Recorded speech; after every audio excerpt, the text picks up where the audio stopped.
Salut à toi, écoute, normalement, vous le savez, pour ceux qui me connaissent sur l'ancienne chaîne, je tire au pif.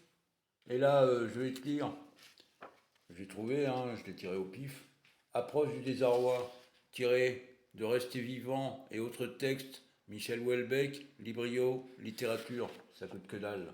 Et je te lis la fin du chapitre, j'appellerais ça, Approche du désarroi, avec une citation d'Antoine Wechter, qui était écolo.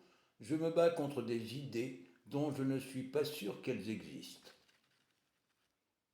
Je te lis la fin. Un peu comme à Prague, mais en plus limité, les buildings new-yorkais ne recouvrent quand même qu'un siècle d'architecture. On a l'impression de circuler dans un organisme soumis à des lois de croissance naturelle.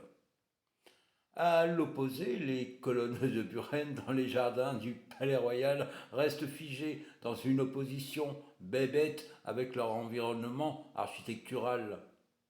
On sent nettement la présence d'une volonté humaine et même d'une volonté humaine assez mesquine, de l'ordre du gag.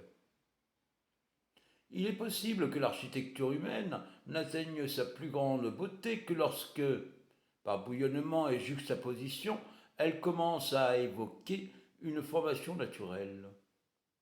De même que la nature n'atteint sa plus grande beauté que lorsque, par jeu de lumière et abstraction de ses formes, elle laisse planer le soupçon d'une origine volontaire.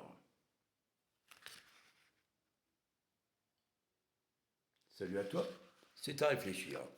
D'ailleurs, tu remarqueras, il y a des playlists, tu peux les voir, ça te fait le pack. Do. Allô. Ça tilte là-dedans ou ça déclic? Je t'aime pour les autres, mais les autres ils dégagent. Enfin, pas les autres que je viens de citer en premier, mais les autres en deuxième. Voilà, à la queue comme tout le monde. Et on dit à la file d'attente, et non pas à la fille d'attente. Salut à toi, je t'aime.